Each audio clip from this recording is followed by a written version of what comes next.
Hello everybody, hope you're all doing well. My name is Steven and this is the Storytime channel. Today we have some I Don't Work Here Lady stories, and our first story of the day is by Kiro Okami191. Just because you paid me doesn't mean I work for you. A bit of necessary background. This happened in 2003. I work in the insurance industry in a not very well-known profession having to do with audits. I got my start working for a small company created by my uncle, and I was with him for about 10 years. My uncle then decided it was time for him to build his dream home and move, which meant either I had to take over the company or find a new job.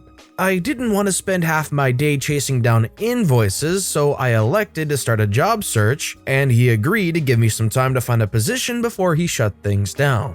There are two types of positions in my field, where you either work for a vendor, which is an independent service provider, or directly for an insurance company. Openings at insurance companies don't come around that often, and vendors don't really have the greatest of reputations, so they're basically employers of last resort. That ends the background, and now my story. Over the course of about 3 weeks, I applied for 2 positions at different insurance companies and was quickly notified I didn't get one job. The second kept saying, "We'll get back to you." Not wanting to hold my uncle up, I bit the bullet and went and applied at the largest vendor in the country. The day of my interview, I met with the on-site manager, a lovely lady who seemed to be in a bit over her head.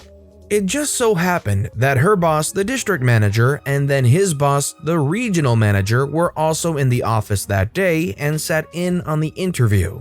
It went well, I filled out paperwork, we shook hands, and I left. Did not hear anything from them for about a week. In that week, I finally got a call back from the other insurance company, which at the time happened to be the biggest one in the world, known by 3 initials.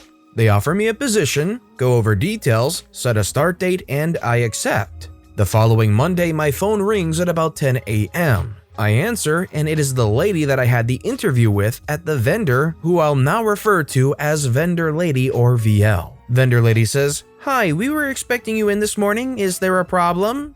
I say, pardon? "Today was supposed to be your first day and we thought you would be here at 9 o'clock. "Why would you think that?" "That's what our records show." Me, with absolutely no irony whatsoever, "I don't work for you, lady. I never heard from you guys after the interview period. No one called to offer me a position or discuss salary, much less a start date." Vendor Lady, stammering a bit, "Oh, I had no idea. I'll take care of it and sorry about that." I say thanks and have a good day, I guess. That's not the end of the story. The following Wednesday, which is typically payday for the job that I had, I go into my bank account and see that there is an automatic deposit from the vendor. I stare at my screen for probably a good 5 minutes trying to puzzle out what in the actual heck is going on. Then I realize I'm going to have to call Vendor Lady. "Hi, Vendor Lady, you might remember me from the mix-up where you thought I was supposed to work for you, but I don't. Why did I receive a paycheck from your company?" "That doesn't sound right, let me check." She places me on hold for a few minutes and then comes back and says, "Well, it looks like since you filled out all of the required paperwork during the interview with your application, you were accidentally placed on payroll as well. What you can do though is just write us a check for the payroll amount and that should take care of it." Me, struggling to comprehend how truly stupid this whole situation is, replies, "Listen, Vendor Lady, I review payroll records for a living, so I'm very aware that you can simply have your payroll department reverse the paycheck, which will basically zero out any payroll taxes that you paid, as well as any that were withheld from the paycheck, as well as reclaiming the small amount placed into my bank account. So no, I will not be writing you a check and be paying you to not work for you." The week after that, I start work at the big insurance company, and ironically within 6 months, the district manager comes aboard as a coworker of mine, and then the regional manager comes aboard in a department related to mine. No clue what happened to Vendor Lady, but good luck to anyone working for her. So if you found yourself in this situation and they said, "Oh, well, just write us a check back for the amount we paid you," would that throw up some major red flags for you? Because if it was me, I would think they're trying to do some kind of fraudulent activity that seems totally wrong. Let me know if you think so and maybe what you would have done in the comments down below. Our next story is by Sojourn 2005, My son sets him straight that I don't work here. I've been working in retail for 15 years and thought it was about time to share a story or two. This story happened when my son, who's 15 now, was almost 3. Even after all this time, it is definitely a story that sticks out in my mind. I used to work at Staples until they closed my store 6 years ago. It was Friday, payday, and my husband and son picked me up after work to go grocery shopping. Silly me, I was still wearing my uniform, a red polo shirt and black pants. My family and I went to Walmart. After hitting the aisles for the things on our list, we went to the toy department. My husband needed to use the restroom, and I took our son to look at Thomas the Tank Engine toys. He was obsessed with Thomas at this age. My son was still small enough to sit in a shopping cart, which was full of groceries. My son and I were minding our own business, looking at trains, when the lost Walmart customer approaches me. The lost customer says, "Excuse me?" I say, "Yes." Mind you, I hadn't been off work very long and still in customer service mode. They say, "Do you know where the kites are?" I say, "Oh, I don't know. I don't work here." I replied to him, confused why he was asking me. Before he could say more, my son chimed in. My son says, "Yeah, my mommy works at Staples." The man looked at my son and me again. Then his face turned about as red as my Staples shirt when it clicked in his head that I wasn't a Walmart employee, just a mother shopping with her kid. The lost customer said, "Oh, sorry." He mumbled as he quickly left us alone to look back at the Thomas trains. My husband rejoined us soon after and we had a good laugh about it. Perhaps the lost customer was just used to seeing me work at Staples and got confused where he was. After all, I do live in a small town. Sorry it was nothing super exciting with a Karen, although my family still gets a good laugh at how my son set that man straight. I wonder if he ever found his kite. It's totally the man's fault either way you look at it. Red polo in Walmart? It should be blatantly obvious, right? That said, the small town thing could play a factor, and I'm sure you probably do look like an employee, but color coding is definitely key. Maybe, though, the guy was colorblind. That's a factor I just thought up of, then maybe, it would be a little bit harder to tell what color the shirt was. Maybe. I don't know. Our next story is by Fly the W0816. Sorry, lady, but please leave our school. Okay, so I do work at the actual location that this story takes place. However, not at the area in question. You'll see in a minute. So I work at a university as an admissions recruiter, and last summer I was walking through the building after my lunch and saw a woman wandering through the empty first floor. As soon as she saw me, she beamed over to me as fast as she could. "Excuse me, where's the Chick-fil-A?"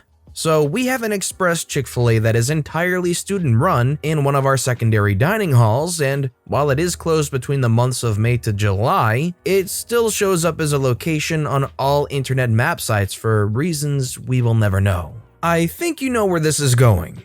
This was last year, so the dialogue was close to this.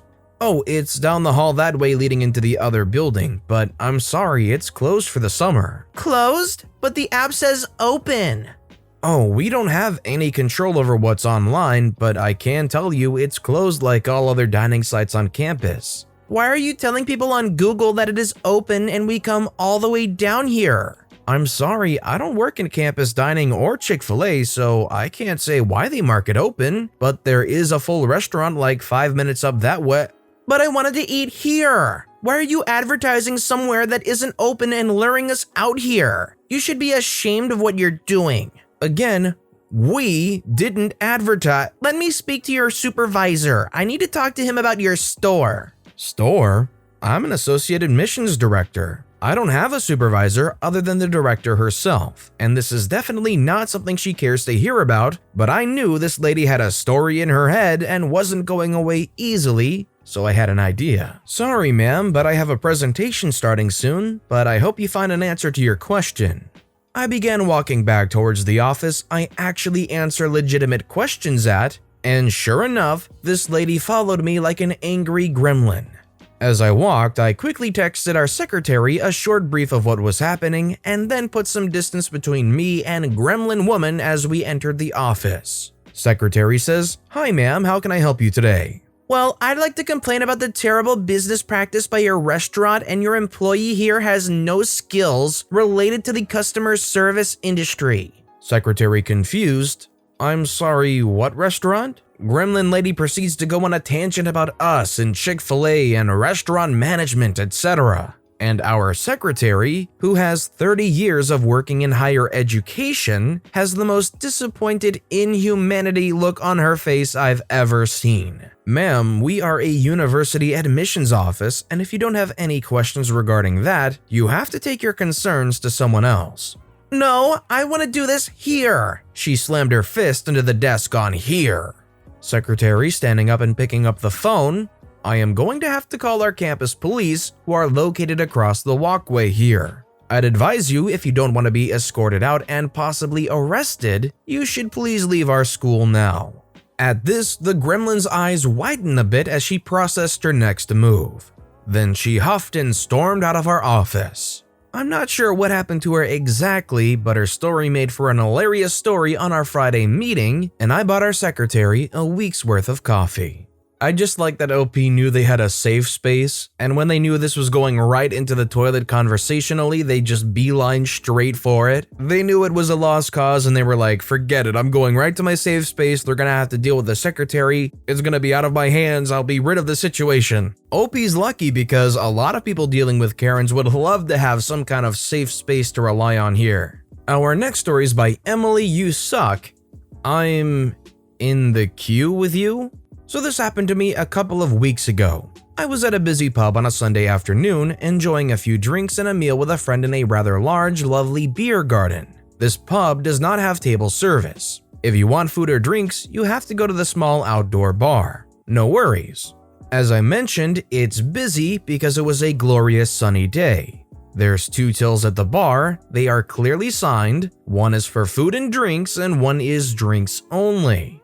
I was in the significantly longer queue to order food and a beer. It was taking a while because I guess there were families in front of me ordering lots of food. I didn't mind waiting, not like I had places to be. I was the last in the queue for a while. Then this man stands behind me. As soon as he realizes the queue is not moving, he starts huffing and puffing. I'm kind of laughing to myself about this guy for being so miserable. Lighten up, it's a beautiful day.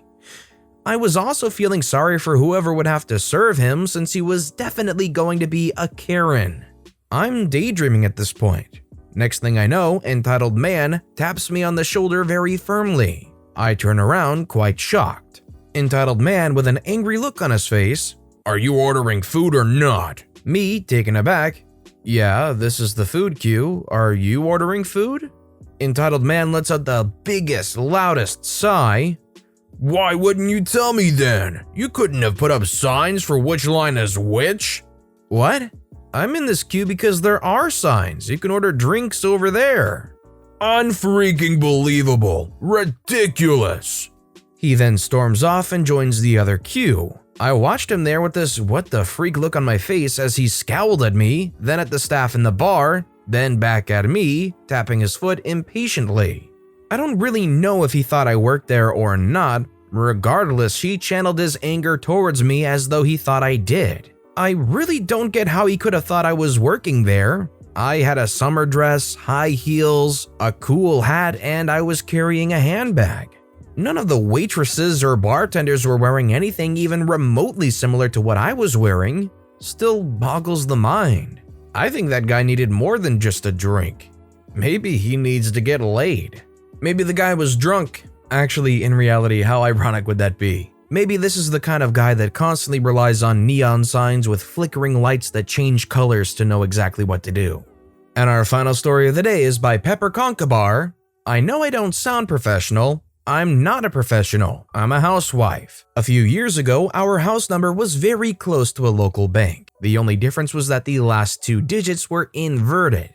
Ours was 45 and theirs is 54, so it was common for us to get the wrong numbers for that branch. One lazy weekday morning, I'd slept in a bit too late. Then I chilled out scrolling through Facebook in my robe and consumed 1 too many cups of coffee while I procrastinated the laundry. The phone rang and I answered it as people do. Hello?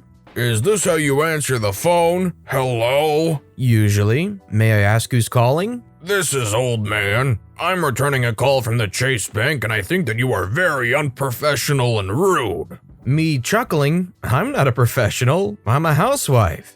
I don't want to hear your excuses. I want to speak to your supervisor. Me laughing harder, as I said, sir, I'm not a professional, I'm a housewife and you've got the wrong number. I think that we need to restart this conversation. Old man extended silence. Me still laughing.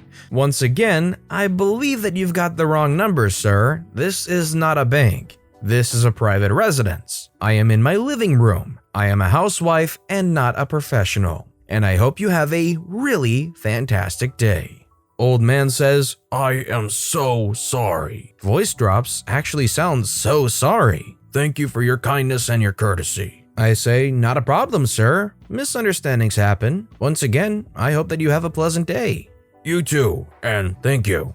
It really surprises me how hard it is for people to realize their error. Once they lock in, they can't let it go. There's just a whole subset of people that find it really hard to admit they're wrong. And unfortunately, it extends to even the most blatant wrong mistakes. At least this old man was able to apologize, and if I was OP in that situation, I'd totally forgive them for it. It sounded pretty sincere. But with that being said, that's all the time we have for today. So if you had a favorite story of the day, let me know which story and why in the comments down below. But besides that, if you enjoyed the video, please consider giving it a like and subscribe if you haven't. Also, please consider turning on notifications so you'll never miss an upcoming video too. No matter what you did, whether it was viewing the video, liking, commenting, subscribing, thank you all so very much for supporting the Storytime channel. Every little thing that you guys do helps the channel grow more and more every single day, and I appreciate the heck out of it. I hope you all have a great day, and I'll see you all next time right here.